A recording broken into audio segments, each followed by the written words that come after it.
AP CM Jaganmohan Reddy మీద దాడి తర్వాత విజయవాడ పోలీసుల పనితీరు రాష్ట్ర వ్యాప్తంగా చర్చనీయాంశంగా మారింది.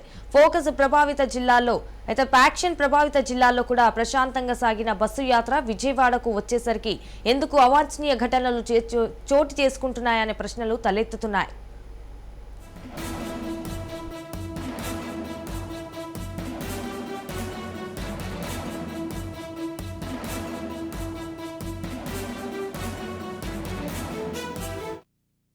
పైరవీలతో పోస్టింగులు తెచ్చుకున్న అధికారులు నగరంలో తిష్ట వేయడమే సీఎం మీద దాడికి అసలు కారణమనే విమర్శలు ఉన్నాయి. ముఖ్యమంత్రి మీద దాడి వ్యవహారంపై రాజకీయ విమర్శల మాటలే ఉన్నా పోలీసుల పనితీరును మాత్రం ప్రశ్నిస్తోంది. వందలాది సాయుధ పోలీసుల నడుమ ఏకంగా ముఖ్యమంత్రిని టార్గెట్ గా చేసుకుని దాడి చేయగలగడంతో భద్రతా వైఫల్యాలు కొట్టొచ్చినట్టు కనిపిస్తున్నాయి.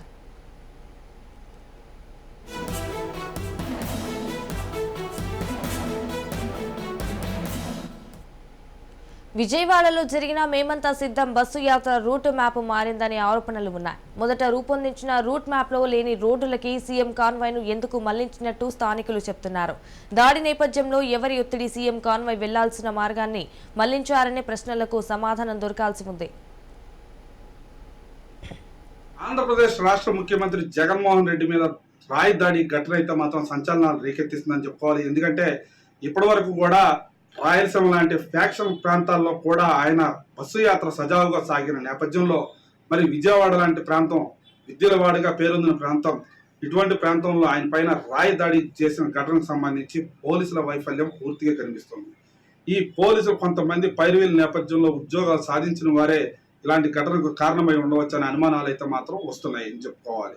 ముఖ్యంగా రాష్ట్ర ముఖ్యమంత్రి జగన్మోహన్ రెడ్డి రాయి దాడి ఘటనకు సంబంధించి ప్రభుత్వానికి ముఖ్యంగా పోలీసుల వైఫల్యం ప్రత్యక్షంగా కనిపిస్తుంది. ఎందుకంటే పోలీసులు రూట్ మ్యాప్ విధించేటప్పుడు ఖచ్చితంగా కొన్ని నేర ప్రభుత్వం ఉన్న ప్రాంతాల వైపు మళ్లించకుండా ప్రధానమైన రహదారుల మీదుగా ఆయన ప్రయాణం జరిగేలా చూడాల్సిన బాధ్యత అంతైనా ఉంది. కానీ ఆ రకంగా కాకుండా మరి మామూలుగా అయితే ఏ ముఖ్యమంత్రి వచ్చినా గతంలో ఎంతమంది ముఖ్యమంత్రులు వచ్చినా కూడా ఒకవేళ ఈ ప్రాంతానికి సందర్శిస్తే అజిసింగ్నార్ ఫ్లైఓవర్ నుంచి సాయిబాబా గుడి వైపు నుంచి పైపు రోడ్డు మీదుగా వెళ్ళటం ఇప్పటివరకు చూసాం.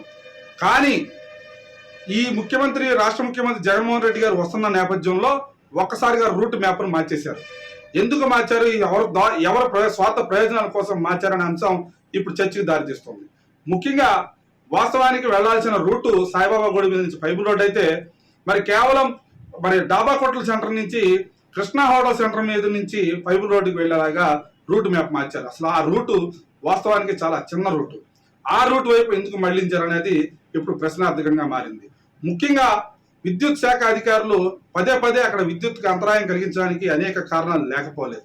కేవలం పోలీసులు అప్పటికప్పుడు రూట్ మ్యాప్ మార్చిన నేపథ్యంలోనే విద్యుత్ శాఖ అధికారికి కనీస సమాచారం అందకపోవడం వల్ల రాష్ట్ర ముఖ్యమంత్రి జగన్మోహన్ రెడ్డి గారు వచ్చే సమయానికి ముందు అదే రోజు ఉదయం ఆయన సాయంత్రం వస్తున్నారనగా ఉదయం విద్యుత్ శాఖ అధికారులు పని స్టార్ట్ చేశారు. రోడ్డుకి అడ్డంగా అటు ఇటు ఉన్న విద్యుత్ వైర్లు తొలగించే పని వేగవంతం చేశారు. యుద్ధ ప్రాతిపదికన చర్యలు తీసుకున్నారు. కానీ కొన్ని చోట్ల చేయలేకపోయారు. ఈ నేపథ్యంలో ఆ ప్రాంతంలో ఉదయం నుంచి విద్యుత్ కోతలు విధిస్తున్న పరిస్థితి. విద్యుత్ శాఖ అధికారులు నిర్లక్ష్యమని మొదట భావించినప్పటికీ వాస్తవానికి రూట్ మ్యాప్ మార్చడం వల్లే ఈ సమస్య తలెత్తిందనేది ప్రత్యక్షంగా కనిపిస్తుంది.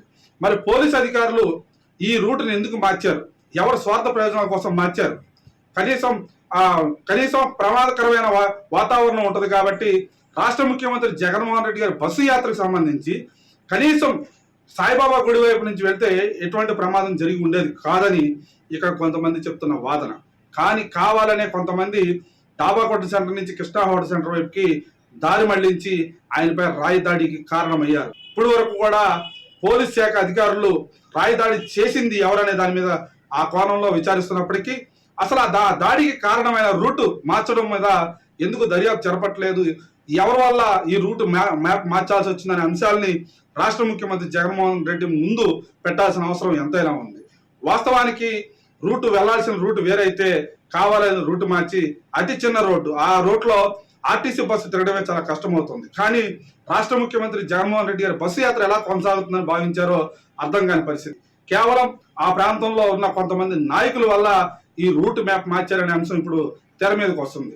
వాస్తవానికి రాయి దాడి చేసిన ఘటన మీద పోలీసులు చర్యలు అయితే వేగవంతం చేసినప్పటికీ ఇప్పటికీ కొంతమందిని అదుపులో తీసుకొని విచారిస్తున్నారు. దాదాపు 10 మంది పోలీసులు అదుపులో ఉన్నారు. అందులో 5గురు ప్రత్యక్షంగా ఉన్నట్టుగా తెలుస్తుంది. ఒకరు కేవలం ఫుట్పాత్ మీద ఉన్న రాయికి సంబంధించిన రాయితోనే దాడి చేసినట్టు ఒప్పుకున్నట్టు ప్రస్తుతం మనకి మీడియాలో చక్కెరలు కొడుతుంది. వాస్తవానికి మరి ఆ నిందితులు విజయవాడ అజిత్ సింగ్ నగర్ ఒడ్డెర కాలనీ ప్రాంతానికి చెందిన వారిగా గుర్తించారు. వారు కేవలం ఒక ఆటకాయతనంగా చేసిన దాడిగా చెప్తున్న పరిస్థితి. దాని మీద పూర్తి స్థాయి విచారణ జరుపుతున్నారు. ఇప్పటికే వారందరినీ కూడా వెల్లంపల్లి శ్రీనివాస్ దృష్టికి తీసుకెళ్లడం జరిగింది. ఆ గుర్తించే ప్రక్రియలో భాగంగా ఆయన యొద్దకు తీసుకెళ్లడం జరిగినట్టు తెలుస్తోంది. మరి పోలీసులు సిసిఎస్ పోలీస్ స్టేషన్లో వారిని రహస్యంగా విచారిస్తున్నట్టుగా సమాచారం. మొత్తానికి ఈ రోజు రేపటిలోపు వాళ్ళని ప్రజల ముందు ప్రవేశపెట్టే అవకాశం కనబడుతుంది. ఆంధ్రప్రదేశ్ రాష్ట్ర ముఖ్యమంత్రి జగన్మోహన్ రెడ్డి మీద దాడి ఘటన తర్వాత హత్యాయత్నం కింద కేసు నమోదు చేసిన తర్వాత స్థానికంగా ఉన్న కొంతమంది యువకులు ఇలాంటి ఘటనలకు పాల్పడినట్టుగా తెలుస్తుంది. వాస్తవానికి ఈ రూట్ ఏదైతే ఉందో ఆ రూట్లో గంజాయి బ్యాచ్, బ్లేడ్ బ్యాచ్, అదేవిధంగా కొంతమంది అసాంఘిక కార్యకలాపాలకు పాల్పడే వారు ఎక్కువగా ఉన్న సమీప ప్రాంతంలో ఉండేవారు ఉన్నారు. కానీ ఈ రూట్ మ్యాప్ మార్చేటప్పుడు కనీసం ఎందుకు మార్చాల్సి వచ్చిందో ప్రజలకు చెప్పాల్సిన అవసరం ఎంతైనా ఉంది. వాస్తవానికి నూజివీడు రహదారి మీద చెల్లిపోయి ఉంటే అసలు ఈ సమస్య తలెత్తేదే కాదు. కేవలం కొంతమంది స్వార్థ ప్రయోజనాల కోసం ఈ దాడి జరిగేలాగా చేసినట్టుగా మనకు తెలుస్తుంది. ఇప్పటికైనా రాష్ట్ర ముఖ్యమంత్రి జగన్మోహన్ రెడ్డి గారు ఎవరైతే రూట్ మ్యాప్ మార్చారో వారి మీద కఠిన చర్యలు తీసుకోవాల్సిన అవసరం ఎంతైనా ఉందని స్థానిక ప్రజలు చెప్తున్నారు.